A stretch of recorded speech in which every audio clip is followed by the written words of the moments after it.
Hola, buenas madrugadas, 3 y 7 minutos aquí en El Cairo, 2 y 7 en la península ibérica, una hora menos en las Islas Canarias. Segunda cita de estos especiales programas desde Egipto. 2 apasionantes horas nos esperan juntos para hacer historia aquí en Radio Nacional de España. Para todos la cordial bienvenida a este encuentro histórico. Preparaos que esta noche vais a vivir aventuras apasionantes. Nunca en la historia de la radio se había hecho algo así. Y aquí estamos para hacerlo realidad y es un placer para todos nosotros. Os decíamos que íbamos a entrar en el corazón mismo de la pirámide. Escuchar. Así suena la Radio Nacional de España dentro de la Gran Pirámide, uno de los monumentos más sagrados de la historia de la humanidad, la séptima maravilla del mundo. Y aquí estamos preparados para transmitir un programa histórico exclusivamente a través de Radio Nacional de España en el espacio en blanco. Así suena la radio. Para nosotros, como decimos, es un placer hacer realidad este sueño. Dar las gracias a alguna gente que nos ha ayudado: Centro de Prensa Internacional de Egipto, Ahmed Lotfi, a Belal Mustafa, al inspector de Antigüedades de la Meseta de Giza, Mohamed Emeda, a los cuerpos de seguridad de aquí de Egipto que nos están cuidando, y a Ibrahim Soleimani y Juan Pablo Quevedo de Karnak Travel, que han hecho posible que lleguemos hasta aquí.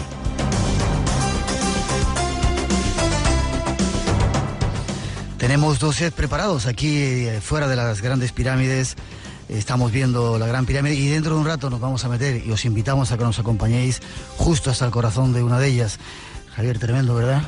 La verdad que sí, si pudieran nuestros oyentes ver, pero se lo vamos a hacer ver, lo que tenemos delante se estremecerían. Vemos la silueta recortada contra el firmamento nocturno de la Gran Pirámide y aquí en El Cairo, en Giza, es una auténtica noche de verano. Fran Contreras, vaya lujo de programa, vaya lujo de compañeros, vaya ocasión histórica para vivirla. Es una noche diferente, es una noche de emociones, con un equipo técnico sin precedentes, en los que vamos a entrar en la historia. Creo que somos privilegiados, somos afortunados, emitiendo desde aquí, desde Gizeh, a los pies de Keops, de Kefren, de Miquerinos, y creo que lo que va a ocurrir esta noche no ha ocurrido nunca. Vamos a pasar a la historia porque vamos a enseñar la pirámide de Teti, la pirámide roja, la pirámide de Kefren, la pirámide de Keops. Va a ser algo único. Esta noche hay cientos de miles de seres en todo el mundo conectados para vivir esta aventura. Desde los 4 rincones del planeta nos llegan señales de vuestra presencia y os damos gracias por ello. Más datos, si queréis, de este programa especial en la página web de Radio Televisión Española. Entrad por ahí, hay un montón de fotografías y ya veréis. Todos juntos esta noche vamos a descubrir una de las 7 maravillas del mundo y algunos otros misterios de este país fascinante.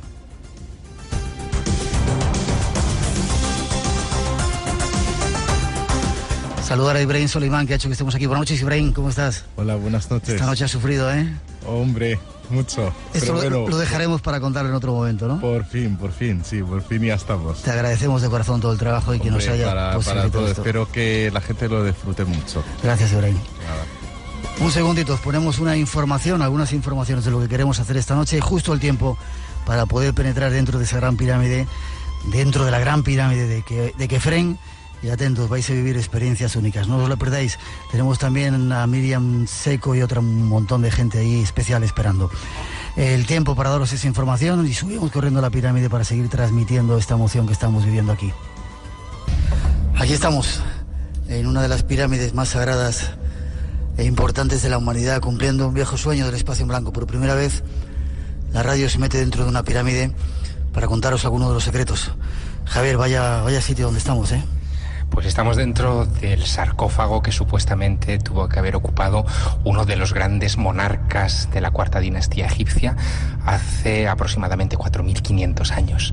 Estar aquí, agazapado en un cajón de granito de unas dimensiones impecables, la verdad es que impresiona. La verdad es que yo creo que nunca se había hecho algo parecido. Estamos sudorosos, estamos cansados por la subida. Hay una especie de ruido de zumbido, es el ventilador que... ¿Verdad, Javier? Sí, estamos, claro, en una cámara ahora mismo a nivel de la meseta de Giza. Es una sala grande donde aparece inscrito también el nombre o el graffiti del descubridor de este lugar, Giovanni Battista Belzoni. Fue un italiano, un saltimbanqui de principios del siglo XIX, que entró en este lugar por primera vez en la historia moderna, y que nos dejó muchos recuerdos después de su aventura. Queremos contaros en esta segunda edición del Espacio en Blanco algunos misterios de las pirámides. Como os decimos, estamos metidos dentro del sarcófago, algo absolutamente histórico. Pero, Gabriel, cuenta, Meseta de Giza. Aquí hay quizá algunas de las más importantes pirámides del planeta, ¿verdad? Las más importantes, Miguel. La fundamental es la Gran Pirámide. Es una estructura colosal que tiene la altura más o menos de la Torre Picasso de Madrid, es decir, como un rascacielos de 40 plantas. Estamos hablando de un edificio, yo diría que casi inconmensurable, porque tiene aproximadamente 137 metros de altura. Antiguamente tenía 146 metros, 230 metros de lado, es decir, que el perímetro estamos hablando casi de 1 kilómetro, y un grado o un ángulo de inclinación en esta pirámide de 51 grados. El que vino después, el faraón Kefren, construyó un edificio casi parangonable. Estamos hablando de algo de 2.200.000 bloques de piedra, que se dice pronto, con una altura de 143 metros de alto originalmente, y hoy apenas 136 quedan, pero queda todo ese revestimiento externo que la hace inconfundible. Muchos, para distinguir entre la Gran Pirámide y esta segunda pirámide, la pirámide de Kefren, tienen que fijarse en eso, en esa especie de capa que tiene todavía intacta la segunda pirámide, la de Kefren, en la parte superior. Los árabes llamaban, parece ser, a las pirámides de la Meseta de Giza las luces. Debían ser impresionantes en la antigüedad, con ese revestimiento en mitad de la nada, como debían refulgir al sol, ¿verdad? Fíjate que, por ejemplo, la más pequeña de las pirámides de esta meseta es la pirámide de Menkaurra. Menkaurra significa la luz de Dios, o la luz de Ra es estable, porque se construyó con unos bloques de piedra mayores todavía que los que se utilizaron en estas pirámides. Y realmente la sensación de potencia, de solidez a través de los siglos se deja percibir en cualquiera de sus esquinas. Dicen los árabes, cuando llegaron aquí en el siglo X, que el hombre teme al tiempo, pero el tiempo teme a las pirámides. Son incombustibles al paso de los siglos. Nuestros oyentes van a escuchar de vez en cuando un poco de murmullo.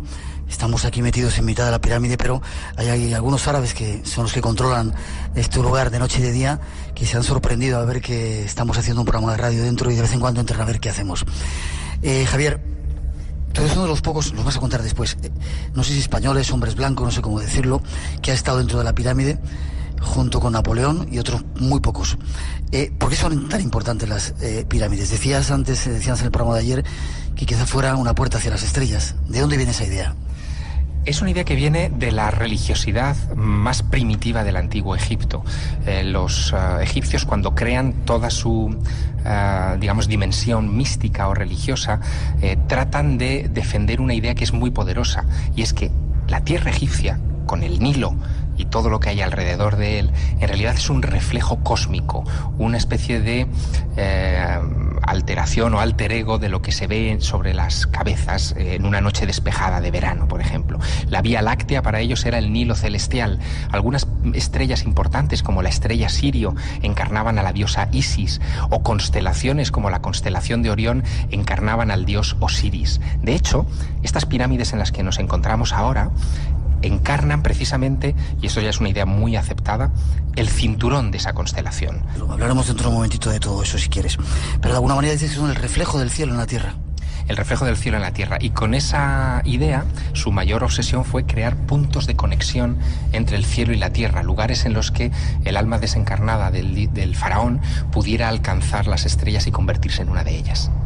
Hay otra idea que habla de que las pirámides son instrumentos de precisión donde hay reflejadas un montón de medidas, la tierra, el sol, el volumen, etcétera, etcétera, y que estaban construidas con una especie de número sagrado, el codo piramidal, no recuerdo cuál era exactamente la medida, que luego eso pasó, lo heredaron los constructores de las pirámides. ¿Qué nos puedes contar de eso? Y déjame que haga un inciso. Estar aquí dentro del sarcófago impresiona, y un calor tremendo, ¿eh?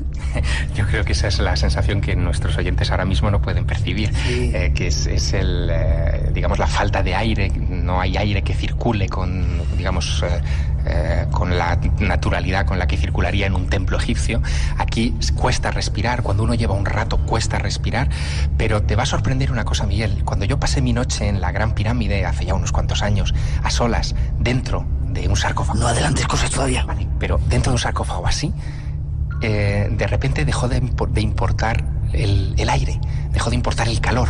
De repente te fundías con la nada, ¿no? Y eso es la magia que tiene un lugar como este. Déjame que explique a nuestros oyentes que esa es precisamente la razón por la que no podemos hacer las 2 horas de este espacio en blanco especial desde aquí, porque las condiciones al final de un rato o acabas flotando por la energía que tiene la pirámide o acabas un poco, por la falta de oxígeno, un poco cansado.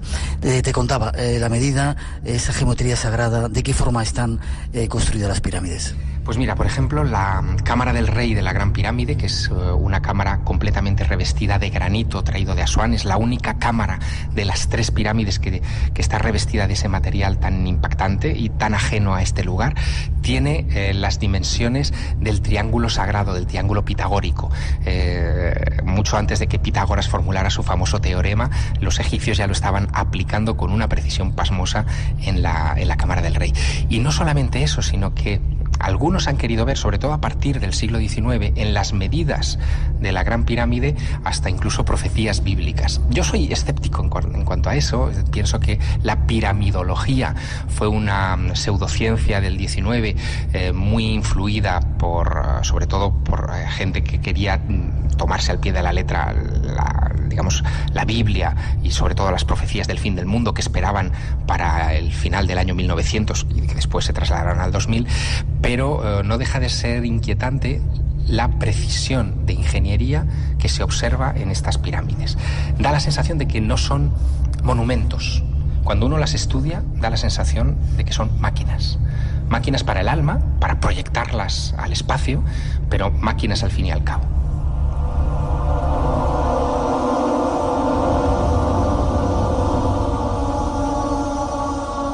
Espacio en blanco.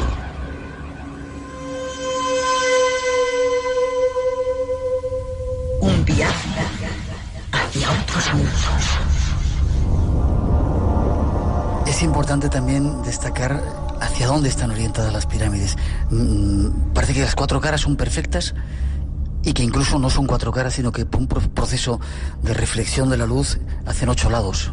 Bueno, en el caso de la Gran Pirámide es verdad que está orientada hacia los 4 puntos cardinales. Es verdad que la prolongación de sus ejes, si la extendemos imaginariamente sobre el plano de Egipto, abarca todo el delta del Nilo, es como si fuera un mojón geodésico. Es cierto que orientarlas a los 4 puntos cardinales con esa precisión hoy nos requeriría el uso muy preciso de instrumentos ópticos y la ayuda de satélites, y que en aquella época lo hicieron simplemente, al parecer, observando la naturaleza, viendo cómo en los equinoccios el sol sale exactamente por el este geográfico, orientando la esfinge hacia ese este geográfico, y por lo tanto también la cara de las pirámides. Pero yo creo que hay muchos misterios a ese respecto. Fíjate que Sir Flinders Petrie, que fue el primero que midió las pirámides con precisión, se quedaba maravillado cada vez que concluía una de esas mediciones, porque no podía explicarse cómo pudieron hacer un pulido, por ejemplo, de las piedras con tanta perfección casi como la que hoy aplicaríamos a un instrumento óptico. Eso sigue siendo un misterio. Otra pregunta. Parece ser que las pirámides, en algún sentido, dice que han servido como lugar para enterrar a los muertos, los faraones.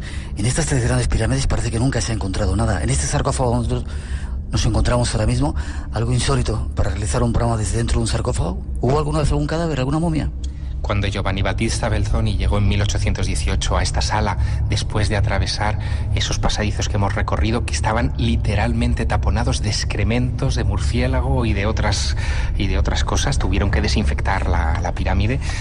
Cuando él llega hasta este lugar y abre el sarcófago esperando encontrar el cuerpo del faraón, se lo encuentra absolutamente vacío.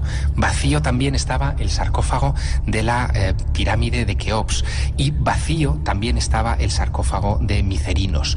Da la impresión de que cada una de las pirámides, en sus pasadizos, en realidad recrea un camino iniciático, un camino camino simbólico, y que el hecho de que desemboque en una sala con sarcófago obedece también a un propósito ritual. Probablemente el faraón o el candidato a faraón se tumbaba en este mismo lugar en el que tú y yo estamos para resucitar en vida. Cuando uno es enterrado, sufre la experiencia de la muerte, está aislado del exterior como estamos nosotros ahora, sin ningún tipo de conexión con la atmósfera, con la luz, con la vida, y supera la prueba de su propio terror saliendo de este sarcófago y emergiendo fuera otra vez, ya se vuelve inmortal, ya ha perdido el mayor miedo que tenemos los seres humanos, que es el miedo a nuestra propia supervivencia. Desde dentro de una de las pirámides más famosas de Egipto. ¿Quieres un poco de agua, Javier? Estamos dentro de un sarcófago, sudando. Por primera vez en la historia, un programa de radio se mete dentro de una pirámide. Radio Nacional de España y el Espacio en Blanco os lo está contando. Hay más datos. Antes de nada, tiempo de esta antigüedad. ¿Se ponen de acuerdo los arqueólogos? ¿Tiene 2000 y pico años, 4000, 10.000? ¿Cuántos años tiene la pirámide? Pues la versión oficial la atribuye a Kefren, la pirámide en la que nos encontramos, aproximadamente 2500 antes de Cristo. Pero hay muchas cosas que ponen en duda esa versión. Por ejemplo, lo comentábamos ayer en el programa, la existencia de una estela que ya daba en tiempos de Keops, es decir, unos 50 años antes, por construida esta pirámide, lo cual ya nos desconcierta un poco. Estaríamos hablando, por lo tanto, de la segunda pirámide, eso sería lo correcto, la terminología correcta, atribuida al faraón Kefren, pero eso, como te digo, debería ser objeto de precisión, ¿no? Y luego hay intentos de datación. El problema de las pirámides es que no se han encontrado, por ejemplo, restos orgánicos dentro, ni maderas que se hayan podido datar por carbono 14. Pero tengo que contarte una historia, Miguel. Cuenta. Una historia que no he contado mucho, pero que creo que es muy interesante. La historia se remonta a 1945. Estamos en la Segunda Guerra Mundial, terminando la Segunda Guerra Mundial. Hay un contratista europeo, inglés, Herbert Cole, al que le encargan desinfectar esta pirámide en la que nos encontramos. Durante la guerra no se había sometido a ningún tipo de operación de mantenimiento y las ratas la habían vuelto a tomar otra vez. Así que tuvo que introducir un gas tóxico con unas bombonas especiales con las que fumigó toda la pirámide. Al instalar el trípode de una de aquellas bombonas de gas en el pasadizo descendente que hemos recorrido hace un minuto, una de las patas se introdujo en una comisura de los bloques y saltó algo de esa comisura. ¿Qué saltó? Pues saltó un trozo de hueso. ¿Sí? Un hueso humano, un hueso del pulgar. Estaba roto, él le llamó mucho la atención y vio que había incluso algo más, había un trozo de madera. Así que raspó aquello y sacó ese trozo de hueso entero y trozos de madera. Esas reliquias quedaron en poder de la familia durante muchísimos años, hasta que en los años 90 del siglo XX terminaron en poder de Robert Bauval, un investigador británico que conoció a la familia accidentalmente después de publicar uno de sus libros y que las recibió para que las investigara. Robert Bauval las trajo a España, las puso en mis manos y los dos decidimos ponerla a su vez en manos del Centro Superior de Investigaciones Científicas para hacer el carbono 14. Enviamos esos materiales a Arizona para que los sometieran a la investigación y a la datación por carbono 14, a ver si teníamos ahí la prueba con la que datar la pirámide. Fueron meses de espera muy excitantes, te puedes imaginar, y finalmente recibimos los resultados. Espera, ponemos un poquito de música y ahora nos lo cuentas. En Blanco, por primera vez desde una pirámide, contándonos algunas exclusivas con Javier Sierra, nuestro invitado especial, cosas que nunca se han contado desde dentro de un sarcófago en la pirámide. ¿Cuáles fueron los resultados? Pues los resultados fueron bastante chocantes. El hueso resultó ser un hueso bastante moderno, de principios del siglo XIX, probablemente de alguno de los saqueadores muy poco posteriores a Belzonia, 1818, que entraron en este lugar y que quizá queriendo quitar ese trozo de madera se dejó el hueso ahí dentro, el dedo ahí dentro y tuvo que amputárselo. No tenemos evidencia, digamos, testimonial, no hay un testamento o una crónica periodística que nos diga quién era el propietario de ese dedo, pero probablemente así sucedió. La madera, en cambio, resultó ser muy interesante. No tenía 4.500 años, como dice la arqueología oficial, no tenía 10.000 como suponen algunos otros, tenía 2.000 y poco años. ¿Qué significa eso? Significa que en época tolemaica, en época de Cleopatra, esta pirámide estaba siendo transitada, era utilizada por alguien, y probablemente ese trozo de madera, por el tipo de astilla y de corte, pertenecía a alguna clase de mueble o de estaca o de elemento ritual que quedó ahí enganchado. Así que no descubrimos con esos análisis de carbono 14 la edad de esta pirámide, pero sí descubrimos algo importante, que las pirámides eran lugares que se transitaron durante muchos siglos. Insisto, estamos dentro de una pirámide, en un sarcófago, haciendo una experiencia única en la historia de la radio. Escucharéis ese sonido que es el ventilador, que nos da un poco de aire aquí dentro. Y hay más cosas que queremos contaros. Tras esa segunda introducción, seguimos. A ver, escuchábamos ahí un poco, en esa introducción, lo que habías avanzado antes. Esa teoría que habla de que las pirámides son un poco el reflejo de las estrellas aquí en la Tierra, el cinturón de Orión. Cuéntanos un poco esa teoría.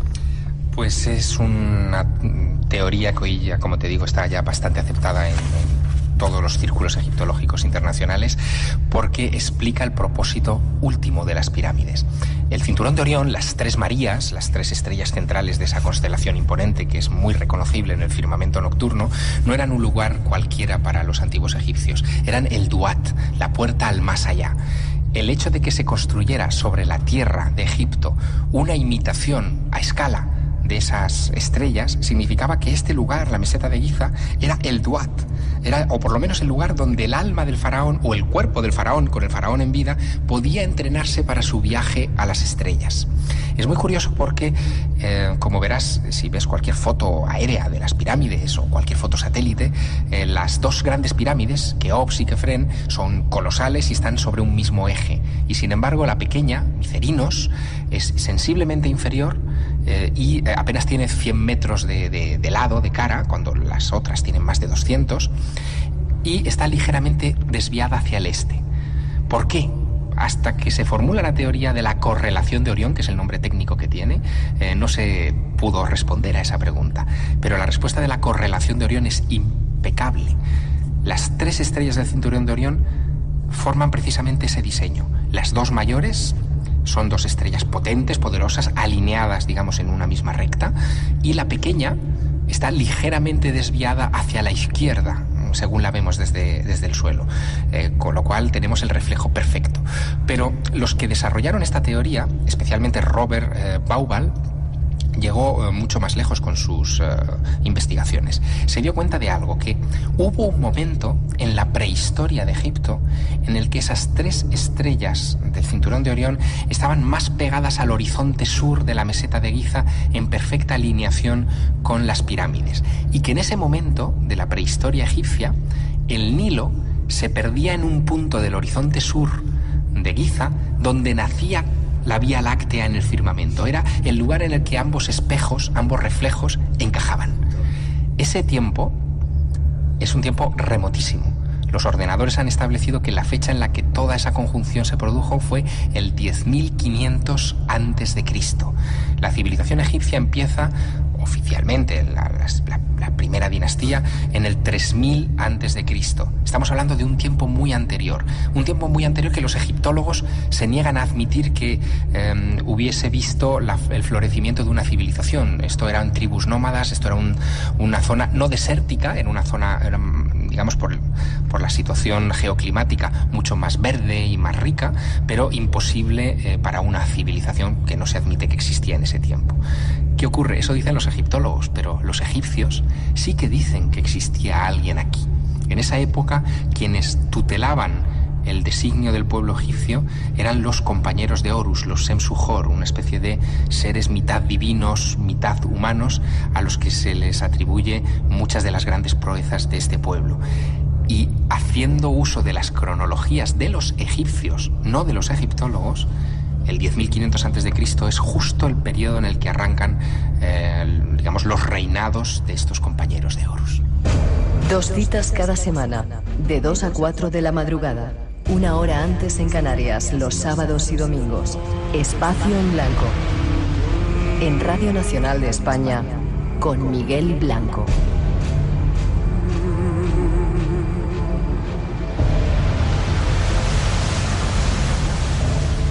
¿Podría ser, o querría eso decir que a lo mejor las pirámides tienen esa antigüedad, que alguien las hizo mostrando ese momento en el cielo, que podían tener ser más antiguas de lo que lo cifran los arqueólogos oficiales?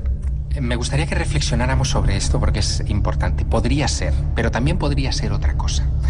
Piensa, por ejemplo, en los constructores de catedrales de la Edad Media o las catedrales góticas, por ejemplo, ¿no? Piensa que esta gente lo que estaba haciendo era recrear el nacimiento de Cristo, un acontecimiento que se produjo en el año 0, no en el año 1200, pero el templo se hizo en el 1200 para conmemorar el año 0. Tal vez lo que ocurrió en Egipto fue eso, que las pirámides se pudieron construir en el 2500 a.C., hace 4500 años, para recordar algo que impactó mucho en el imaginario de los egipcios, que ocurrió en el 10.500 a.C. ¿Qué pudo ser ese algo? Bueno, nos podemos poner a especular. En el 10.500 a.C. estamos muy cerca del periodo de la glaciación, del periodo de los grandes cambios climáticos, de un periodo muy parecido al escenario al que parece que se está asomando ahora nuestra civilización, curiosamente. Un periodo donde los desiertos se vuelven vergeles y los vergeles se vuelven desiertos. Y quizá eso es lo que ocurrió en Egipto, quizá eso fue lo que impactó en el imaginario de aquella gente y quizá eso fue lo que obligó a que esta civilización echase a andar. Por supuesto, Miguel, quizá, pero qué interesante es reflexionar eso dentro de un sarcófago de por lo menos 4.500 años de antigüedad. Por primera vez aquí estamos dentro de una de las grandes pirámides de Egipto, en la meseta de Giza, una ocasión histórica del Espacio en Blanco y de Radio Nacional para contaros algunos misterios de las pirámides, con Javier Sierra como invitado especial y con otros cuantos que están esperando, que os recomendamos que no os perdáis. Javier, antes de ir a esa otra parte de tu propia experiencia, insisto que nuestros oyentes van a escuchar el zumbido. ¿Te molesta ese zumbido? No, ya te acostumbras a él. Afortunadamente es por lo menos lo que nos permite respirar estando aquí dentro. Poderes de las pirámides. Ha sido curioso cuando estábamos montando los aparatos aquí dentro. Yo tenía miedo, han dejado de funcionar, dije, ¿qué pasa?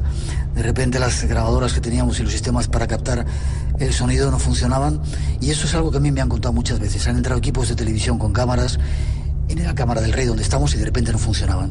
Hay algo especial aquí en este lugar, en la otra Cámara del Rey de la pirámide de Keops, en las cámaras donde están los sarcófagos. ¿Recogen la energía? ¿Pasa algo en ellas? Bueno, yo creo que las pirámides no fueron plantadas en este lugar por casualidad, que antes de escoger el terreno sobre el que se levantaron estos monumentos, los antiguos agrimensores egipcios supieron muy bien calibrar el terreno que pisaban. Y eso quiere decir que los antiguos egipcios admitían algo que nuestra cultura moderna todavía le cuesta aceptar: las fuerzas telúricas, las fuerzas de la tierra. Esto es un canalizador, sin lugar a dudas, de ese tipo de fuerzas geomagnéticas del subsuelo, y que es lo que de vez en cuando hace que afecte al funcionamiento de los aparatos. Pero creo que hay incluso algo más. Fíjate que la Gran Pirámide, por ejemplo, está construida sobre un montículo de roca que está dentro de la pirámide, que no se ve hoy, que nadie ha visto en muchos miles de años. Ese montículo de roca es muy probable que sea la montaña primordial. La montaña primordial, según los mitos religiosos fundacionales del Antiguo Egipto, es ese pedazo de roca que emerge de las aguas y en el que surge por primera vez la vida. Y esa montaña primordial tiene todo el aspecto de ser la razón por la que se construyó la pirámide, para protegerla. Cuando uno entra en la Gran Pirámide y tiene la fortuna de poder acceder a todas sus cámaras, pasa por un recorrido iniciático que parte de una cámara subterránea, una cámara excavada dentro de la montaña primordial, dentro del germen de la vida, dentro del barro humano. Uno va ascendiendo corredores hasta llegar a la Cámara del Rey, que es la cámara más elevada de todas, donde ya deja de ser barro para convertirse en espíritu, donde están los pasajes del alma, unos pequeños orificios en las paredes que conducen a unos pasillos estrechos también de 20 por 20 centímetros que atraviesan toda la mampostería del monumento y que están orientados por un lado a la estrella polar, a Kochab, y por el otro lado a la constelación de Orión al sur. Qué sorprendente. Más datos que quiero preguntarte. pasan cosas alrededor de la Gran Pirámide, que luego cuando salgamos la segunda parte del programa, cuando las podamos ver desde fuera, pero hay algo muy misterioso, se ven ovnis, se ven luces. Los antiguos árabes decían que las pirámides, que te iba a preguntar quién las construyeron, dicen que las construyeron los jinas, los espíritus del desierto. ¿Quién las construyó y si hay algo alrededor de... ¿Es mitología o realmente se ve algo más? Bueno, los antiguos egipcios temían, sobre todo los árabes, ¿no? Los árabes temían a las pirámides porque no podían entender la magnificencia de estos lugares. Y hablaban, por supuesto, de jinas, y hay muchos relatos de fantasmas, por ejemplo, en la meseta de Giza, muchísimos, incluso contemporáneos, gente que dice que ve a los espíritus de sus difuntos actuales, es decir, en pleno siglo XXI. Todo eso yo creo que forma parte del enorme magnetismo que ejerce este lugar. Ahora bien, si lo que me preguntas es, por ejemplo, qué opino de los que dicen que las construyeron extraterrestres o que fueron construidas utilizando una tecnología avanzadísima. Bueno, yo tiendo a pensar siempre que esa es la más extrema de las hipótesis y que hay que mantenerla en último lugar. Pero que indudablemente se utilizaron aquí mecanismos de orientación, grúas y aparatos que la egiptología no admite que existieran. Para mí eso está fuera de toda discusión. Sí que se utilizaron, porque hacer algo así sin el concurso de máquinas, sin utilizar algo más que la fuerza bruta, es prácticamente inconcebible. Antes de pasar a esa experiencia que tú viviste aquí dentro de la pirámide, que es algo absolutamente sorprendente, hay quien dice que los egipcios encontraron las tres grandes pirámides construidas ya, estaban antes de que ellos llegaran, y el resto de las pirámides hicieron a imagen y semejanza. ¿Qué piensas de esto? Porque es muy curioso, lo contábamos el otro día también, algunas pirámides de dinastías posteriores se han destruido y sin embargo siguen estando aquí como prueba de que son algo más. Mira, con Egipto pasa algo que, para que nuestros oyentes lo entiendan, es necesario recurrir a un símil. Es como si de repente nosotros estuviéramos al principio de la historia del automóvil y hubiera un inventor que saliera con un Mercedes de última generación. Eso es lo que pasa con Egipto, es decir, es anacrónico. Es una civilización que en sus primeros estadios, en estos en los que nos encontramos, de la cuarta dinastía, por ejemplo, construyen los monumentos más difíciles de toda la historia. Levantan las alturas más imposibles, mueven los bloques más grandes. Bloques ahí fuera, en los templos funerarios, hay bloques de 400 toneladas, 400 toneladas, que no sabemos cómo movieron. Y sin embargo, a medida que va pasando el tiempo, esa tecnología, esa osadía, ese ímpetu, se va perdiendo. Las pirámides de la quinta dinastía están todas casi colapsadas, no quedan más que montículos de escombros. Y así podemos seguir ad infinitum hasta que llega una especie de renacimiento posterior, que es la 18 dinastía, los templos que vemos en Luxor, en Karnak, en fin, en estos lugares majestuosos, pero que son un pálido reflejo en realidad de lo que son las pirámides. Da la sensación de que el verdadero Egipto se pierde cuando es invadido por primera vez por las potencias extranjeras, por los Hicsos.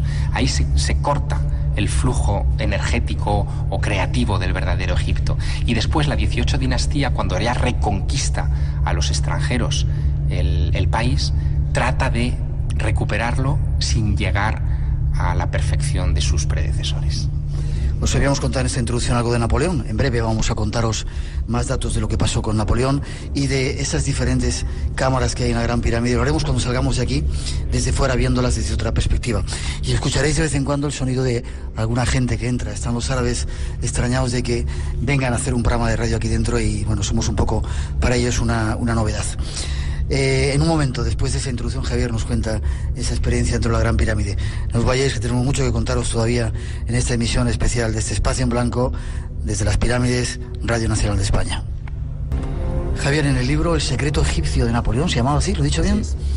Seguimos estando, para que lo sepáis, aquí dentro, metidos en un sarcófago dentro de la pirámide de Kefren, la meseta de Giza, por primera vez, como decíamos, un programa desde aquí dentro. Yo no esperaba hacerlo dentro de un sarcófago y aquí estamos. Cuéntanos un poco esa experiencia. Napoleón, primero, tú contabas que llegó aquí, que se metió en la pirámide de la Gran Pirámide. ¿Qué ocurrió? Cuéntanos un poco la historia. Es una historia que nos obliga a remontarnos a 1799, cuando Napoleón Bonaparte, que entonces es un jovencísimo general de 29 años, decide conquistar Egipto. Se viene con un ejército de 33.000 hombres hasta este lugar y lo toma. Aquí incluso tiene lugar una de las más cruentas batallas de esa conquista, se conoce como la Batalla de las Pirámides, en la que logra la hegemonía sobre los otomanos, los turcos, que en ese momento señoreaban este país. Y en un momento determinado, antes de que él abandone el país, decide, la noche del 12 al 13 de agosto de 1799, a 3 días apenas de su cumpleaños, de cumplir 30 años, pasar una noche entera en este lugar, dentro de la cámara del rey de la Gran Pirámide. Y ocurren muchas cosas ahí, o le debieron ocurrir muchas cosas, porque él pide quedarse a solas, manda a los guías fuera y a sus generales fuera, se queda a oscuras, apenas con una antorcha. ¿Te imaginas lo que sería eso en aquel tiempo, sin luz, todo? Cuando hemos llegado aquí yo siempre pienso lo mismo, 2 millones de bloques, si esto se cayera encima, en aquel tiempo debía ser impresionante, ¿no? Pues imagínatelo, pues él decide pasar por esa prueba de valor y cuando emerge, en la madrugada ya del 13 de agosto de 1799, fuera de la pirámide, uno de sus generales se le acerca y le pide explicaciones a la cara de mudada que él tiene, ¿no? Él está muy afectado, le dice: mi general, ¿qué os ha pasado? Y él responde algo que después repetirá una y otra vez a lo largo de su vida: aunque os lo contara, no me ibais a creer. Y nunca quiso contar lo que le pasó dentro de la cámara del rey de la Gran Pirámide. Así que, pues para escribir mi novela, El secreto egipcio de Napoleón, sobre todo para saciar mi curiosidad, decidí pasar mi propia noche dentro de la Gran Pirámide, tratando de imitar en la medida de lo posible las condiciones de Napoleón. Y bueno, la verdad es que comprendí muchas cosas aquella noche. ¿Cómo lo hiciste? ¿Cómo conseguiste poder entrar? Hace tiempo que eso ocurrió, ¿no? Sí, hace mucho tiempo, cuando la burocracia era mucho menos espesa que la que tenemos en estos días y donde se podían conseguir cosas dialogando incluso con los inspectores de la meseta. Fue en 1997 cuando obtuve esa posibilidad de ingreso en la pirámide y cuando me dejaron entrar sobre las 9 de la noche, ya no había ni un solo turista, hacía horas en la meseta de Giza, y pude permanecer aquí con las luces apagadas, absolutamente solo con una linterna en una esquina que yo tenía que memorizar más o menos para encontrarla si quería salir, hasta las 5 de la mañana. Cuéntanos un poco la sensación, ¿cómo fue que subiste por toda esa escalera, por todo ese pasillo ascendente? ¿Cómo te encontraste en esa cámara del rey? ¿Qué sentiste? ¿Qué pasaba? Luego nos cuentas más profundamente, porque creo que te metiste en el sarcófago como estamos ahora, ¿no? Claro, lo que quise fue imitar en todo a Napoleón. Yo me imaginé que Napoleón, tantas horas encerrado en esa cámara del rey, tenía forzosamente que haber hecho algo con el sarcófago, haberse tumbado en el sarcófago. Y mira, te diré algo, yo me sentí aquella noche pues casi como el dios Osiris, y te voy a explicar por qué. El mito de la muerte de Osiris dice que su hermano Set decidió traicionarlo y construyó un sarcófago exactamente con sus medidas. Lo llevó a una fiesta en la que estaba Osiris con sus colegas y les invitó a que probaran el sarcófago. Era un sarcófago de oro, de piedras preciosas, que prometió regalar a aquellos que estaban en la fiesta cuya proporción corporal coincidiera con el sarcófago. Todos se tumbaron, ninguno coincidió con el perfil de esa caja, excepto Osiris, claro. Osiris se tumbó y Set aprovechó esa circunstancia para sellar el sarcófago, cerrarlo y lanzarlo al río para vengarse de su hermano. Bueno, pues cuando yo me tumbé en aquel sarcófago de piedra, y llevaba ya un rato en ese sarcófago, es un sarcófago que mide poco más de 2 metros de largo, 2 metros algo, de repente sentí que tenía mis medidas y yo no mido 2 metros. Es como si de repente la piedra, es una sensación difícil de describir, pero es como si de repente la piedra te abrazara. Permíteme que yo cuente, no solo contar esa experiencia. Yo también tuve la oportunidad de hacer lo mismo que tú y es esa la misma sensación. La piedra parece que forma parte de tu propia piel, se ajusta a ti y forma parte de ti mismo, ¿no? Y después, ¿qué pasó? ¿Empezaste el viaje? ¿Te ocurrió algo o no lo quieres contar como Napoleón? Estamos a punto de terminar esta parte del programa y salir casi de la pirámide, pero ¿qué pasó? Aunque te lo contara, Miguel, no me ibas a creer. Me lo imaginaba.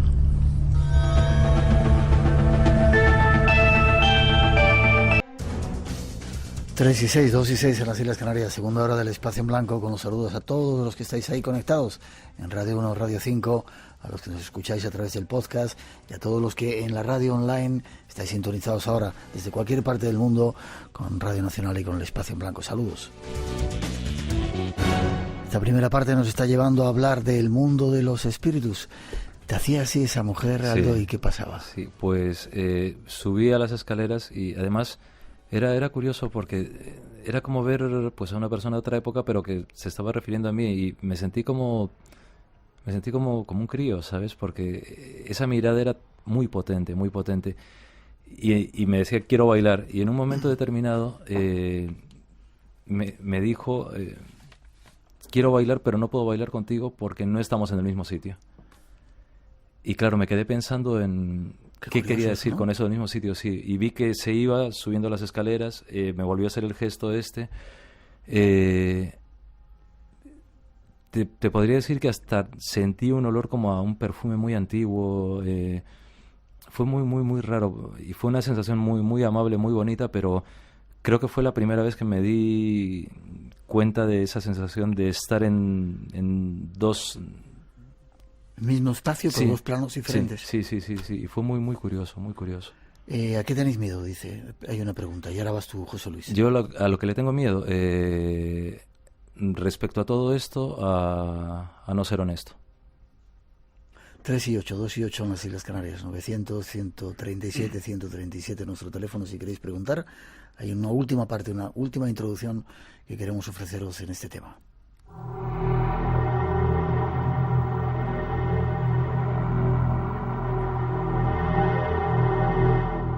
¿Existe algún método científico ayudado por aparatos para determinar la existencia del mundo de los espíritus? Tenemos en nuestro estudio a un físico que trabaja en este campo espiritual. Nadie mejor que él para contestar a nuestra pregunta. Pues ahora te toca hablar a ti, José Luis, si te parece. Cuando vais a esas casas que investigáis, el grupo EPTA, que no cobráis por hacerlo, ¿verdad? No. ¿Qué aparatos te llevas? ¿Cómo tratas de definir o de determinar que hay un espíritu o que hay algo ahí que se está manifestando? ¿Hay un aparato físico que sirva para demostrar eso? Depende del fenómeno que se dé. Es decir, cuando Aldo te dice, estoy sintiendo que aquí hay algo, ¿tú puedes tener alguna manera de determinarlo? Mira, precisamente hace poquito estuvimos en una investigación los dos juntos en Cuarto Milenio, y en muchas otras investigaciones con el grupo EPTA. Lo que siempre hemos hecho es utilizar el magnetómetro. ¿Qué es eso? Un instrumento que mide el campo magnético terrestre. Vale.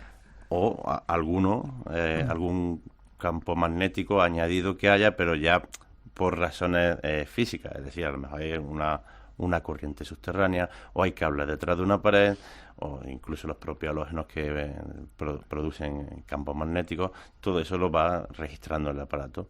Entonces, la idea es utilizar ese instrumento para hacer un barrido, para medir la energía del lugar donde vaya a desarrollarse la investigación, y detectar y localizar las variaciones. Es decir, aquellos puntos, lugares donde existe una alteración energética del campo magnético que, curiosamente, en muchísimas ocasiones coincide, que son aquellos puntos en donde mis compañeros, tanto Aldo como Paloma, han podido ver o sentir algo, digamos, un poquito extraño. Es decir, que a través de ese aparato tú puedes determinar que hay una energía que se manifiesta a través de algo que ellos han sentido. Sí. Ya me gustaría a mí decir que existe algún aparato que mida los espíritus, ¿no? Y que probase que la existencia de los espíritus, pero eso no es cierto. En realidad solamente podemos medir los fenómenos que se dan. Evidentemente habrá una causa-efecto. ¿Cuál es el origen? No lo sabemos. Pero bueno, aparte también del campo magnético, pues no sé, tenemos instrumentos muy variopintos. Por ejemplo, tenemos un generador de ultrasonidos que supuestamente, como dice mi compañero Aldo, cuando se está emitiendo ultrasonido y se supone que hay presencias de espíritus, digamos que es molesto. los ultrasonidos a los espíritus. ¿Les molesta? Intento hacer esas comprobaciones para saber si hay, por ejemplo, si tanto Paloma como Aldo están en un momento de trance y se están comunicando con el espíritu. Yo enciendo el aparato de ultrasonido a escondidas sin que ellos me vean, para que ellos no lo sepan, no me vean y no pueda yo condicionarlo a ellos. Yeah. Y para ver si hay alguna respuesta de ese supuesto espíritu que hay detrás. O también el otro experimento que hemos hecho varias veces últimamente es la de monitorizar la mediunidad. Y me explico. Mis compañeros sensitivos, en el momento en el que están en un estado de trance, yo les coloco... Sí, todo esto a través de un amigo que lo estudió muy a fondo en un doctorado en la universidad.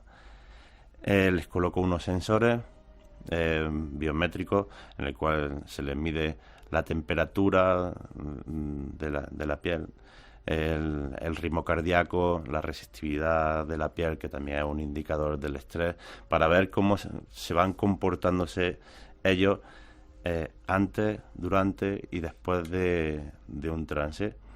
Además, también utilizamos el método del electroencefalograma para medir las emisiones de ondas cerebrales. ¿Y hay cambios cuando ellos están en contacto supuestamente con esos espíritus? ¿Hay alteraciones? Sí, hemos identificado que, cuando en una ocasión Aldo entró en un estado alterado de conciencia y se identificaron la onda alfa. Que la onda alfa son las típicas que pues cualquiera de nosotros podemos emitir en momentos de tranquilidad, relax, meditación, pero lo curioso es que él se está comunicando en el momento de ese trance.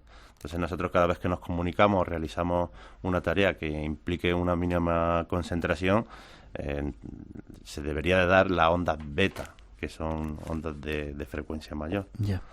Vale, hay una pregunta curiosa. Dicen que si se ha comunicado con vosotros los miembros del grupo EPTA que ya no están entre nosotros. Por ejemplo, el padre Pilón.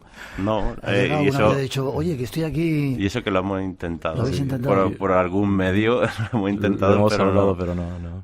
Vale. Hay también quien dice, y eso lo hemos vivido nosotros, que cuando vas a una casa de estas y se va a producir un fenómeno, de repente baja la temperatura, se siente un frío que te hiela el alma. Sí, esto se puede... El fenómeno de la termogénesis. Sí. Tenemos sensores que son termómetros diferenciales y en el momento en el que hay un descenso brusco, a partir de 2 grados el descenso rápido, ya hay una alarma acústica y lumínica que te está indicando que hay una bajada. Eso es muy, muy poco frecuente. Muy poco frecuente. Pero se da. Yo tuve la experiencia de, en campo abierto, poder observar ese fenómeno, y además con 2 tipos de termómetros. Con un termómetro diferencial, el que te avisa de forma sonora, y con una sonda ambiental. Un termómetro de sonda ambiental. Vale. ¿Y qué ha hecho que un físico como tú se haya metido en este mundo de los espíritus? Me decías que habías vivido una experiencia.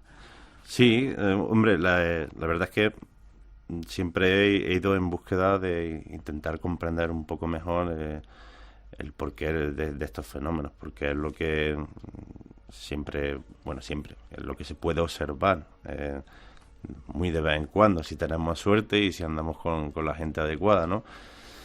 Entonces desde, de los 14 años aproximadamente, empecé, se me desarrolló el placer por estos temas, y en Córdoba, pues eso, conocí a nuestro amigo Paco Bermúdez, y a partir de ahí pues empecé un poquito a subir en lo que es las prácticas.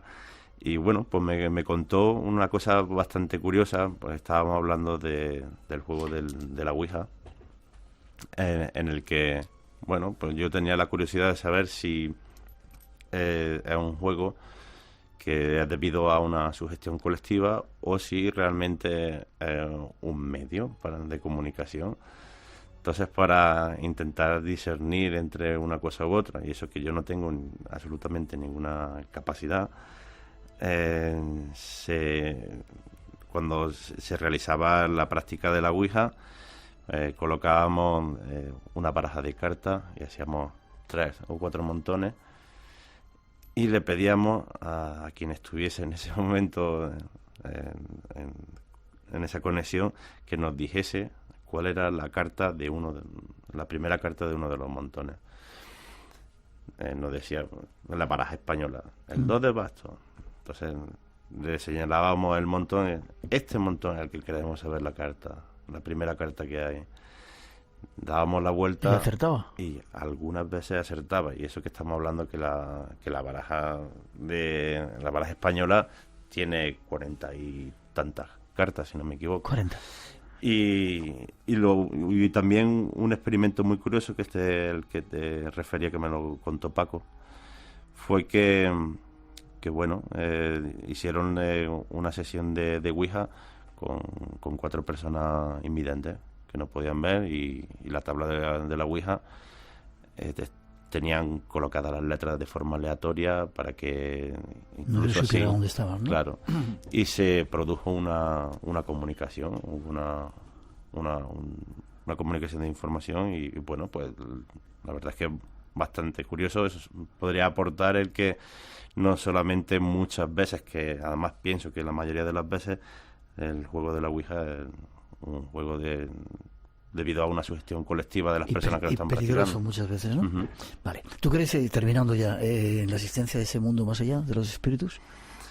Yo no lo puedo probar, pero tengo mi inclinación a que algo de verdad existe. Pero ya eso entra dentro de las experiencias que he podido tener, que la más rara fue también relacionada con la Ouija, en el que en un momento determinado pedimos que nos diesen una muestra y empezaron los postigos, que es como le llamamos en Andalucía, esas láminas de madera, sí, que se abren o se cierran solamente para dejar el paso o no de la luz, y que están en paralelo a la hoja de vidrio. Entonces pedimos una señal y los postigos, las láminas de los postigos empezaron a oscilar de forma violenta y se fue la luz. Las ventanas estaban totalmente cerradas, es decir, no había ninguna corriente de aire, y si no hay corriente de aire, dime tú cómo se mueven los postigos. Entonces fue la primera vez que vi y la única, un caso de poltergeist, y me sorprendió bastante. Curioso. Aldo, para terminar en 30 segundos, ¿cómo se puede ayudar a esas entidades que están ahí? Pues cualquiera puede ayudar, en el sentido de justamente utilizar esa emoción, los sentimientos, desde lo más profundo de tu corazón, de tu mente, que salgan esa comunicación de sentimiento, de apoyo, de dignidad, de respeto, de ánimo para que sigan adelante.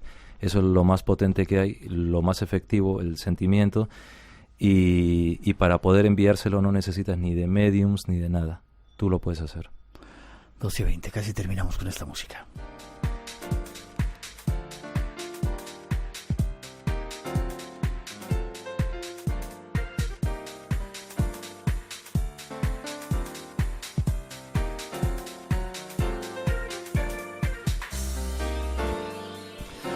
Pues tenemos que terminar. Aldo, ha sido un placer que hayas estado aquí con nosotros. Forma de contacto con vosotros en el grupo EPTA, y luego te pregunto a ti, porque tienes una actividad, ¿no? Sí, un taller. Vale. Pues nosotros en grupoepta.com, en Facebook Grupo EPTA Oficial, y en Twitter también estamos EPTA Grupo, y estamos con las jornadas de parapsicología, que has estado tú y otros muy buenos amigos. Y este lunes tenemos a Ana María Vázquez Sois, una historiadora fantástica, que nos va a hablar acerca de Grecia y el oráculo de los muertos, geografía del infierno, o sea que es tremendo. Súper interesante. Muy, muy interesante. Y nada, te agradezco mucho la ocasión de poder hablar de verdad, de poder comunicarnos y de poder quizás mostrarle un poquito a la gente que esto es una cosa más natural de lo que se piensa y que tiene que servir justamente para ayudarnos a nosotros, que somos espíritus. Sí, señor. Así que muchas gracias. Gracias a ti, es un honor que... El honor es mío. José Luis, ¿forma de contacto contigo o a través del grupo EPTA también? Sí, se pueden dirigir a la página del grupo EPTA, pero vamos, principalmente el día 3 de marzo en el un centro de terapia alternativa que hay en Madrid, que se llama Centro Kendra Life, ¿sí? Que está en calle Virgen del Val 14.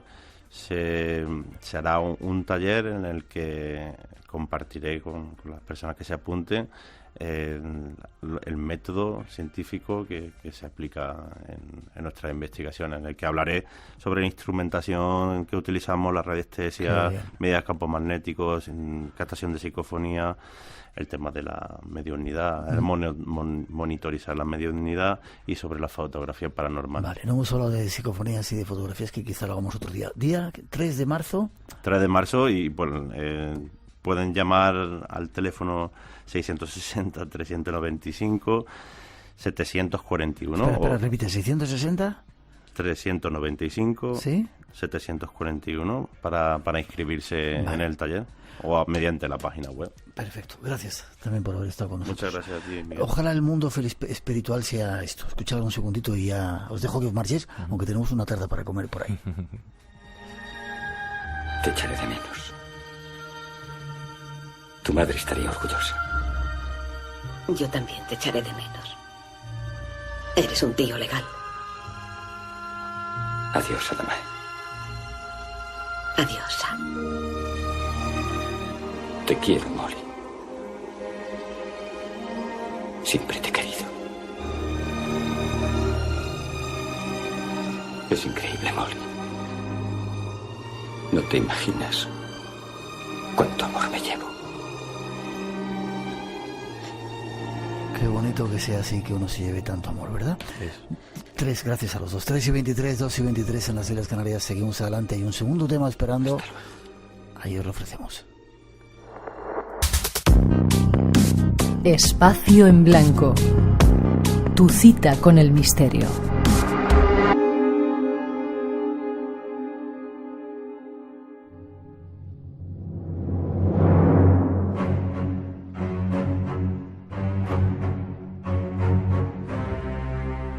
Viajamos en los próximos minutos hacia la montaña. No es una montaña cualquiera, es la montaña de la muerte. Entre los centenares de casos extraños y enigmáticos conocidos a través de los años, pocos tienen el misterio, el terror y las incógnitas del llamado caso Dyatlov, ocurrido en Siberia. En el año 1959, un grupo de 9 personas, 8 estudiantes de geología y su profesor, deciden atravesar el paso Dyatlov al pie de la montaña llamada Otorten, en los Urales, territorio de la etnia Mansi. En dialecto Mansi, la etnia originaria de la región, precisamente esa montaña, mal traducida en los mapas como Montaña de la Muerte, tiene un nombre mucho más sugestivo y espeluznante, Otorten, que significa precisamente en Mansi, no vayas allí.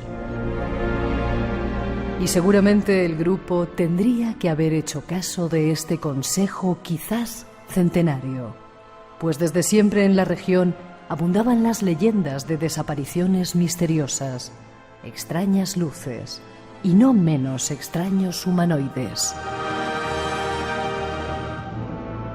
Conozcamos algo más de esta espeluznante historia.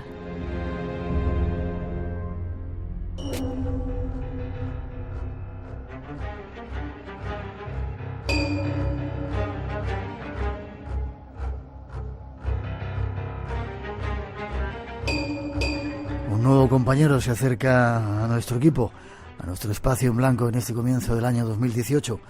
Hasta Oviedo nos vamos para hablar con Hugo Fernández Díaz. Buenas noches, Hugo, ¿cómo estás? Buenas noches, Miguel, un placer hablar contigo. Pues perfectamente. Igual te digo, historiador, dedicado ahora a las telecomunicaciones y seguidor de nuestro programa hace mucho tiempo, Hugo. Sí, bastante, prácticamente desde los 80, Miguel. Desde los 80. ¿Y por qué te interesa el mundo del misterio, Hugo? ¿Te ha pasado alguna cosa así extraña?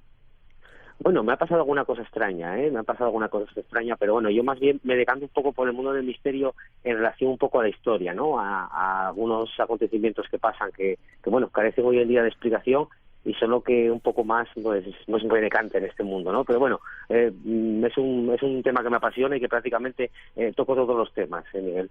Vale. Esta noche nos vamos a ir hasta Rusia seguramente para hablar de un paso, Diatlov se llama, y de una extraña historia poco conocida que nos vas a aclarar. Déjame que ponga un poquito de música.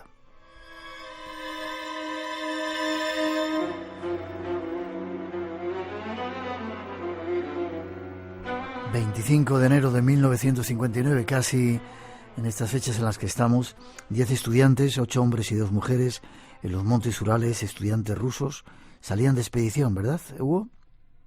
Sí, cierto, salían de expedición, ellos eran pues prácticamente expertos excursionistas, ¿no? Pese a su juventud, porque prácticamente todos rozaban la veintena, ¿no? Pero eran prácticamente expertos. En aquella época, sobre todo en la zona donde ellos vivían, que era Ekaterimburgo, pues el alpinismo era prácticamente el deporte rey, ¿no? Había prácticamente en cada escuela había un grupo de alpinismo. Ellos pues trabajaban en el Politécnico de los Urales, eran gente muy preparada, gente muy inteligente, y ya te digo que a pesar de su juventud eran expertos alpinistas y expertos excursionistas. De hecho, a ellos les empujó a hacer esta excursión precisamente para alcanzar el grado 3 de alpinismo, que hubiera sido pues el máximo en aquella época. Uh-huh. Y llevaban al frente del grupo a alguien que se llamaba Igor Diatlov. Exacto, Igor Diatlov era el jefe de la expedición, un chico muy joven pero con gran experiencia, y además que todo el mundo pues definía como alguien con una sangre fría increíble, y que además precisamente entrar en su grupo de alpinismo, su grupo de escalada, era prácticamente imposible porque era muy selectivo a la hora de buscar a sus compañeros de ruta. 8 hombres y 2 mujeres salieron el 25 de enero y el 27 llegaron a Visay, el último pueblo, y a partir de entonces comenzaba la montaña y terreno inhóspito, ¿verdad?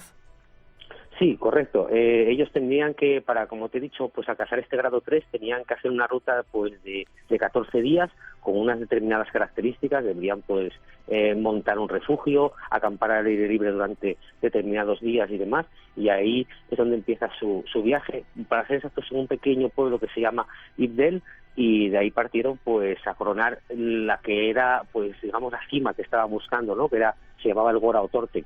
Ellos pues desgraciadamente a los pocos días de travesía fallecieron en un monte muy cercano a allá donde tenían su meta, que era el famoso monte Kulat, o como llamaban los nativos de aquella zona, la montaña de los muertos, ¿no?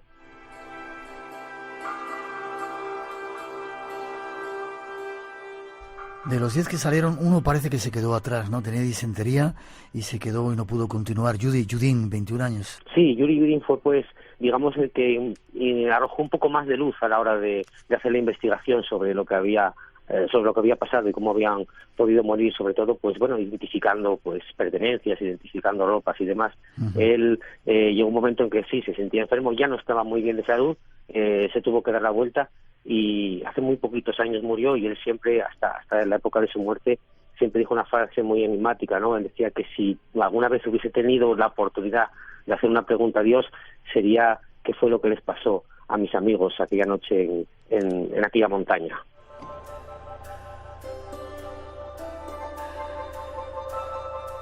Y de eso nos vas a dar algunos datos tú. Habían acampado, Hugo, tenían las tiendas de campaña todas puestas, ¿y qué pasó? Pues exactamente ahí es donde empieza todo el misterio, ¿no? ¿Qué pasó en aquella madrugada del 1 al 2 de febrero del año 1959?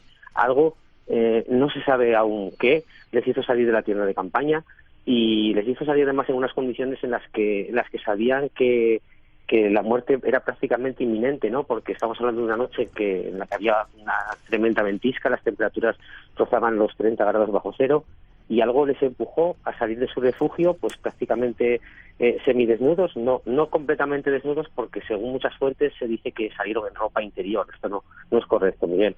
La definición correcta, porque es una mala traducción del ruso, es que salieron en ropa de interior. Ellos usaban una ropa obviamente de exterior cuando hacían las travesías, y para dormir y para refugiarse usaban una ropa de interior que prácticamente era una ropa de abrigo.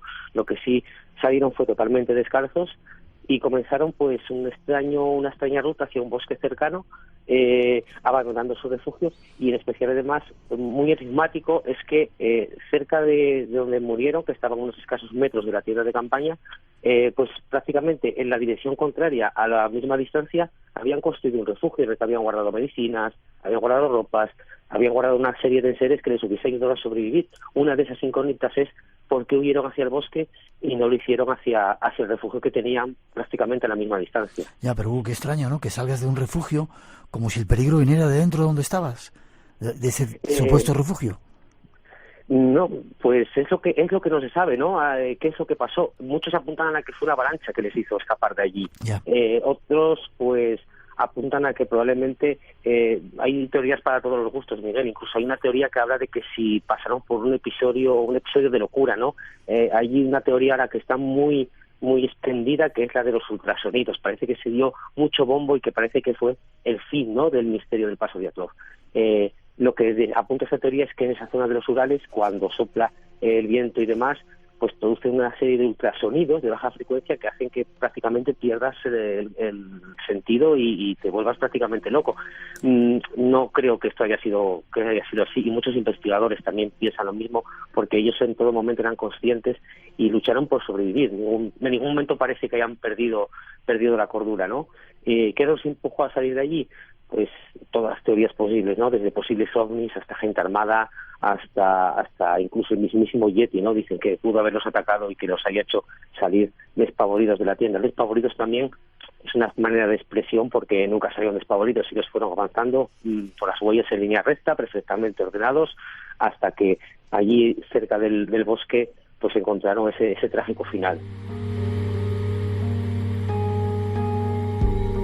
Al principio, ¿cuántos cadáveres se encontraron? Pues los primeros cadáveres que se encontraron fueron dos, los de Doroshenko y Krivonichenko. Estaban debajo de un cedro, habían intentado encender un fuego y fueron los primeros cadáveres que se encontraron, y que además presentaban bastantes cosas enigmáticas, ¿no? Por ejemplo, el cadáver de Doroshenko pues tenía una especie de pequeña babilla saliéndole de la boca, que algunos relacionaron con un edema pulmonar. Tenían también marcas extrañas. Por ejemplo, Krivonichenko había intentado morderse una mano. No se sabe muy bien si era una táctica pues para seguir despierto o para ahogar algún grito. Y luego posteriormente fue cuando se encontraron los cadáveres de Kolmogorova, de Slobodin y de Diatlov, prácticamente en dirección desde el cedro hasta la tienda de campaña, como si hubiesen regresado a la tienda por algún motivo. Y estos estaban en perfectas condiciones, no había signos de violencia ni nada, sin embargo tenían cara de terror, ¿no? Sí que había signos de violencia, sobre todo especialmente en el cuerpo de Slobodin, Miguel, el que apareció, digamos, entre el de Diatlov y el de Kolmogorova. Sí que bien, los otros dos no tenían signos de violencia. Kolmogorova presentaba un golpe lateral, probablemente decían que era por un bastón de esquí, aunque podía haber sido alguna herida que se hiciese en plena travesía, no era tampoco muy especial. Sin embargo, Slobodin sí que tenía bastantes marcas de impactos en la cabeza, algo totalmente inexplicable, porque se cree o se piensa que hubiese salido herido de la tienda o hubiese salido ya en malas condiciones, y que de la que iba avanzando por la nieve hacia en dirección al bosque, pues fue cayendo y fue golpeándose sucesivamente en la cabeza. Nadie convenció esto. Todo el mundo piensa que esos golpes fueron provocados de alguna manera. Pero sí que presentaban, pues sí, esos signos, en especial Diatlov, que parecía llevarse como las manos al pecho, un signo de calentarse, pero a la vez como si estuviese invadido por alguna especie, como un índice de terror, o hubiese sido atacado por alguien. Algunos, supongo que se daría la voz de alarma de que habían desaparecido, de que estaban muertos, y salieron a la búsqueda de los que faltaban, de esos expedicionarios que faltaban. Sí, faltaban 4 de ellos, que fueron los que aparecieron pues prácticamente 2 meses después, cuando comenzó el deshielo. Se encontró un pastor Mansi, los Mansi son la tribu local que vive en aquella zona, y fue, pues bueno, cuando aparecieron estos 4 últimos cadáveres, fue cuando prácticamente empezó el mayor misterio, porque aparecieron con una serie de marcas y con una serie de heridas que, bueno, no eran compatibles, ¿no?, con una hipotermia, como se quería hacer creer, o como arrojaban las autopsias. Por ejemplo, sin ir más lejos, el cadáver de Ludmila, que es el más, digamos, enigmático de todos, presentaba ciertos golpes en las costillas que hoy todavía carecen de explicación, y en especial le faltaba la lengua. La autopsia no especifica cómo o en qué circunstancias perdió la lengua, simplemente menciona falta la lengua. La explicación, digamos, más racional a esto es que su cara estaba apoyada contra un riachuelo, que en el momento de la muerte estaba congelado, pero como te he dicho, fue cuando comenzó el deshielo, y que, digamos que, bueno, pues los pequeños peces o las alemañas hubiesen acabado comiéndole la lengua. prácticamente imposible también, Miguel, porque las otras zonas blandas, la nariz, los labios, digamos que lo primero que se comerían estos animales estaba totalmente intacto. Y además la lengua, posteriormente, cuando se investigaron mucho más a fondo las autopsias, se llegó a la conclusión de que había sido arrancada en vida porque guardaba ciertos restos de sangre en el estómago, como si esa sangre no estuviese coagulada y esa lengua se hubiese arrancado en vida. Y luego también estaban pues los cadáveres de Todo Tarés, uno de los personajes más siniestros de toda esta historia, y los de Tibú Briñol y el otro compañero, que presentaban heridas también, especialmente en la cabeza y demás. Espacio en Blanco, en Radio Nacional, con Miguel Blanco. Historia tremenda. La última foto sacada por Dyatlov le otorga más misterio al caso. Se habló de que podían ser pruebas nucleares, extraterrestres, el Yeti ruso. ¿Qué pudo pasarles a estos jóvenes? Bueno, como muy bien dices, hay teorías para todos los gustos, ¿no? Uno de los investigadores que llevaron el caso, hubo dos, uno especialmente fue Ivanov. Él siempre, hasta el final, estuvo convencido de la teoría OVNI. Ellos, la última foto, como muy bien dices, que se guarda de esta expedición, son de unas extrañas luces en el cielo. Hubo un grupo de excursionistas que estaban relativamente cerca de ellos aquella noche, bueno, relativamente cerca, unos 50 kilómetros, y sí que son testigos de que la noche del trágico suceso del paso de Dyatlov vieron una especie de luces anaranjadas moviéndose en el cielo. Eso también apuntó a otros investigadores a creer que efectivamente estas luces podían responder a algún tipo de prueba, de algún tipo de misiles que estaba experimentando la URSS en aquella zona. Era una zona muy propicia, una zona que de hecho se usaba a menudo para experimentar con bombas de racimo. De ahí también que esto es un poco compatible con ambas teorías, Miguel, con los ovnis y con las armas. Las copas de los árboles cercanas al paso de Dyatlov aparecieron totalmente calcinadas. Entonces, como te he dicho, pues uno de los investigadores de cabecera del caso, el forense, el investigador Ivanov, le estaba convencido de que alguna fuerza, digamos, exterior, lo definió perfectamente como ovnis, habían participado, habían sido cómplices del suceso. Se dice también que se había descubierto restos de radioactividad en la ropa de los muchachos. Sí, especialmente en uno de ellos, en Krivonichenko, uno de los chicos que apareció cerca debajo justo del cedro. Hay varios cadáveres que sí que presentan esta radioactividad, incluso algunos presentan el caballo teñido totalmente de blanco, y esto apoyó más la teoría o bien del armamento o bien de los ovnis, ¿no? Yo me decanto más por una teoría que presentó hace poco además era un ex espía ruso, que él decía que los restos de radioactividad habían partido todos de las ropas que llevaba este personaje, ¿no? Krivonichenko era un joven, ya te digo que esta gente, a pesar de su juventud, tenía 24 años, pero eran prácticamente pues todos unos genios, ¿no? Para su época. Él estaba trabajando ya en las instalaciones secretas de la URSS. Entonces, lo que cree este investigador es que ellos estaban haciendo, pues digamos, un juego de espionaje doble, ¿no? Ellos trabajaban para la KGB y a la vez intentaban pues sacar a espías americanos que estuviesen operando dentro del territorio soviético. Y esa chaqueta, que al final acabó contaminando a todos los miembros del grupo, estaban llevándola a ese punto exacto. Digamos que toda esta excursión no fue una excursión al uso, o no fue la finalidad misma de este periplo, sino que la finalidad era llegar a esa zona, reunirse con un grupo de espías americanos, entregarles ese chaquetón manchado de radioactividad, con que parezca algo muy trivial, Miguel, en aquella época podía arrojar muchos datos sobre qué se estaba experimentando y dónde, y que algo en aquella noche, cuando se estaba haciendo este intercambio controlado, pues salió mal, y fue lo que desencadenó en la muerte de estos excursionistas. Una expedición de unos cuantos jóvenes, 9 que fueron los que llegaron, y que en su nombre se le llamó el paso Dyatlov. Gracias Hugo por estos primeros datos que nos has dado de este misterio. Espero que sigas con nosotros contándonos más cosas, desvelándonos más historias extrañas de esta historia cercana a nosotros. Hugo Fernández Díaz. ¿Forma de contacto contigo, Hugo? Las redes sociales, sí, en Facebook, por ejemplo, porque no uso mucho las redes sociales, Miguel, no soy muy fanático de las redes sociales. En Facebook, por Hugo FD, sí se me puede encontrar. Pero no soy muy fanático de las redes. Vale, espero que hayas disfrutado estando con nosotros. Para mí ha sido un placer y un orgullo, pues bueno, estar en tu compañía, Miguel. Y espero que se repita pronto. Feliz año 2018 y te espero para que nos cuentes más y aventuras. Feliz año a ti también, Miguel, y a los oyentes. Un abrazo fuerte, hasta pronto. Un abrazo. Y ahí está esperando nuestro compañero, nuestro hermanito Manuel Fernández, nuestro derviche. Buenas noches, Manuel. Buenas noches, hermanito, un placer, de verdad, un honor estar contigo esta noche mágica. Y a mí, que estemos todos reunidos. Mucha gente espera este momento de entrar con nosotros, contigo, a la taberna, para escuchar esas perlas de sabiduría. ¿Dónde las sacas? Si ellos supieran que soy yo el que espera poder contarlas, pues... ¿De dónde las sacas? Pues de mi propia experiencia, Miguel, porque yo siempre he pensado que los mejores cuentos están basados en la propia experiencia, porque así puedo transmitir algo que yo he vivido. Entonces yo creo que esa es la mejor realización, poder expresar algo que tú has sentido. No es lo mismo que oír hablar, por ejemplo, a alguien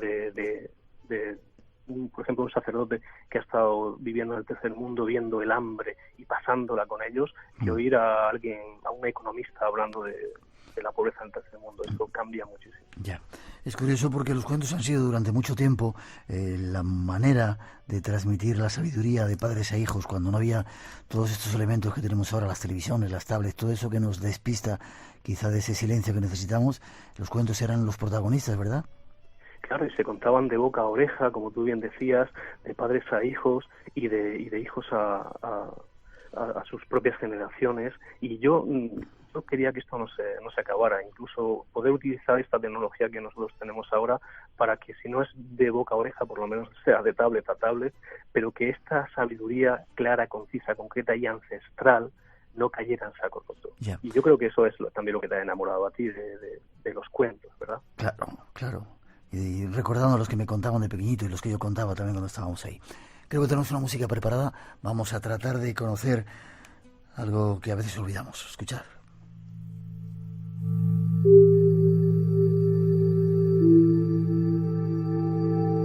Esta historia, Manuel, se centra en un momento como de ahora, ¿no? Actualidad, con móviles, amigos que se encuentran.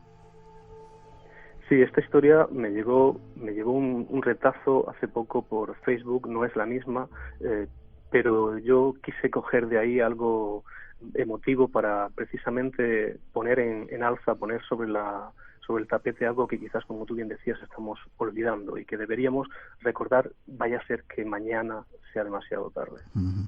Y lo has titulado El valor de una madre. Cuando quieras, valor de una madre. Cuando quieras lo escuchamos. Pues dicen que cierto día se encontraron dos amigos para tomar un café. Mientras estaban conversando, sonó el móvil de uno de ellos. «Uf, es mi madre», dijo suspirando mientras lo ignoraba. «Me llama todos los días para ver cómo estoy. Me pregunta si he comido bien, si soy feliz, si voy a ir a almorzar con ella. La verdad es que ya me tiene un poco harto. No pasa ni un día en el que tengamos que hablar. Ahora, para colmo, además también ha aprendido a utilizar Facebook, le da like y comenta todo lo que pongo y no sabes realmente lo agobiado que estoy».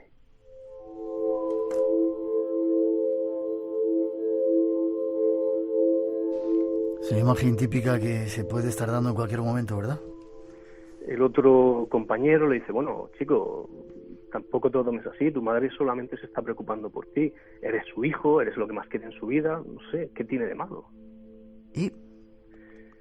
Sí, me dijo el otro, pero es que siempre me está contando lo mismo, es que a veces hasta me lo está repitiendo 2, 3 o más veces como si no me lo hubiera dicho nunca, que si le duele una cosa, que si se siente cansada, que si se está enfadando con mi cuñado por no sé qué, y es que yo tengo mi vida, ¿sabes? Es que yo tengo a mi mujer, tengo a mis hijos, tengo problemas en el trabajo como todos, y tengo que hacer malabarismos para llegar a fin de mes, y es que no tengo tiempo para escuchar cosas de viejos. ¿Le contestó el amigo? Pues la verdad es que yo no pienso como tú. Yo voy a ver a mi madre siempre que puedo. Le cuento todo lo que me ha pasado, le pido ayuda. Si tengo que llorar con ella, lloro. Si tengo que reír con ella, río. Y si necesito consuelo, acudo donde está. Ojalá, fíjate lo que te digo, ojalá ella me diera likes a todo lo que yo escribo en Facebook, porque te aseguro te aseguro que la echo muchísimo de menos.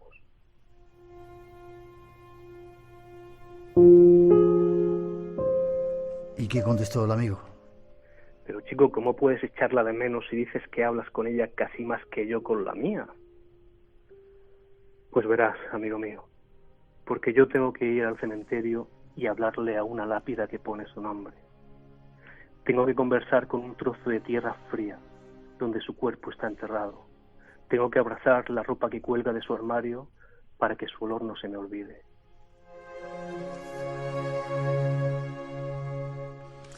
Supongo que se sorprendería el otro joven, ¿verdad?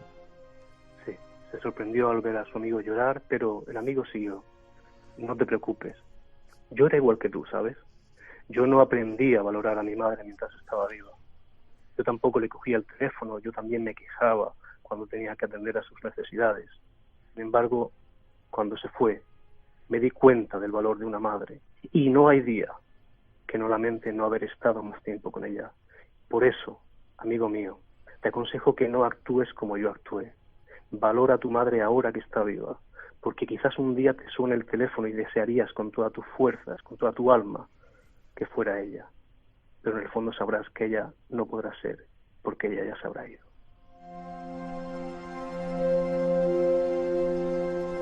Y los amigos que han venido a vernos nos han traído unas tartas que nos han sentado hasta ahora súper bien. Una de frutas, qué ricas. Más veces, ¿vale? Pues sí, porque sobre todo después del programa que hemos tenido hoy con Aldo y con José Luis, nos han desbordado las llamadas telefónicas, muchísimos oyentes, muchísimos casos, que desde aquí de verdad pedir disculpas porque han sido tantísimas las preguntas que no hemos podido hacer ni el 75%, pero igualmente vamos a ir dándole salida y respuesta a todos ellos. Nos pondremos en contacto y seguro que Aldo vuelve a repetir. Seguro. Y si queréis hacer preguntas o contaros alguna experiencia como han hecho estos oyentes que hemos tenido hoy, que se pongan en contacto con nosotros, ¿verdad? Sí. Nos manden teléfono. Sí, sobre todo a través de nuestro correo electrónico. Si tenéis algún caso particular, alguna experiencia, escribidnos a espacioenblanco@rtve.es y tened paciencia, pero poquito a poco nos iremos poniendo en contacto con vosotros. Y esta semana nos sorprendíamos, Rosa, me sorprendías tú con una noticia, de un piloto que les decía que había salido una información que se nos había pasado desapercibida, ¿verdad?, que tiene que ver con ovnis.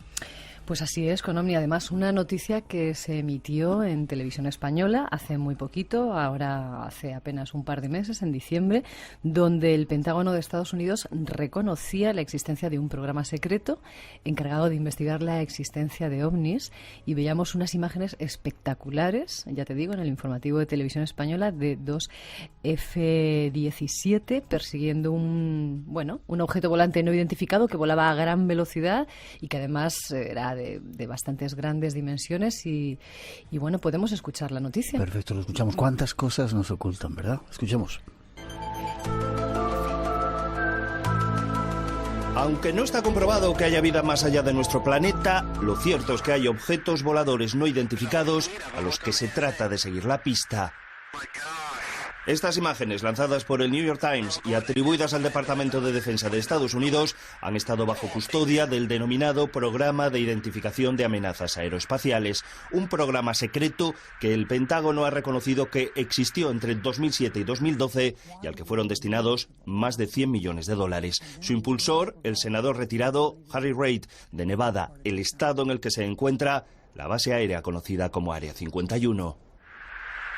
Grabado en 2004 sobre las costas de San Diego, el vídeo recoge la reacción de los dos pilotos de F-18 de la Marina, testigos de un objeto volador, al parecer, del tamaño de un avión comercial.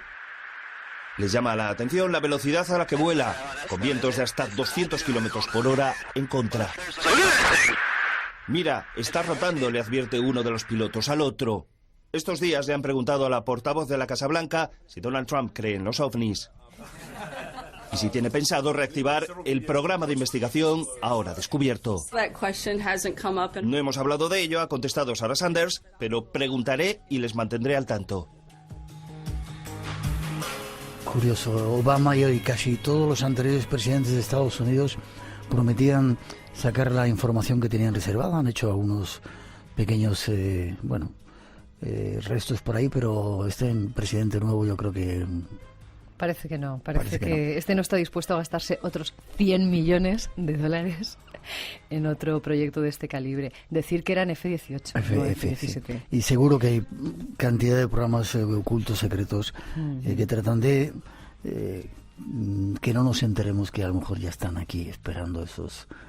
Este ha salido a la luz y terminó en 2012, o sea que estamos ya en 2018, es muy probable que... haya muchas más cosas. Trataremos de descubrirlas. Colgaremos para que puedan ver nuestros oyentes las imágenes, que la verdad eran muy, muy impactantes. Las vamos a colgar en el Facebook y desde ahí las podéis ver. Perfecto. ¿Ganadores del concurso? Tenemos a María Escalante, de Madrid, a Manuel Nieto, nos ha llamado desde Murcia, Carlos de Jesús, de Elche, Cristina Sandoval, de Mollet del Vallés, Barcelona, y a José Luis Portilla, que nos ha llamado desde Cantabria. Todos vosotros escribidnos, por favor, mandadnos vuestra dirección postal a nuestro correo espacionblanco@rtv.es, y un poquito de paciencia porque tardan en llegar, pero los libros siempre llegan. Vale. ¿Alguna información más o nos vamos? Pues decirte que no sé dónde vas a estar tú, pero yo el miércoles me voy a ir a verte, así que espero encontrarte en la calle Príncipe de Vergara, número 26. Vas a hablar de Egipto. De la tarde. Eso es, una conferencia que no sé si ya la tienes, una charla sobre Egipto, misterios de la cuna de nuestra civilización, lo has llamado. ¿Por qué lo has llamado así? Porque de Egipto venimos casi todos y muchas de las cosas que aquí todavía seguimos practicando venían de allí. Y vas a contar cosas que no has contado otras veces. Vamos a contar algunas experiencias. ¿Y lugar? Vamos a estar allí el miércoles, este 7 de febrero, será a las 7 de la tarde. Tú eres muy puntual, o sea que a las 7 en punto, ¿no? Perfecto. Y la calle es Príncipe de Vergara, 26, los que estéis por ahí cerca. Aquí en Madrid, el miércoles 7, aquí en Madrid, pues ya sabéis. Gracias, Rosa, nos seguimos viendo. Hasta la semana que viene.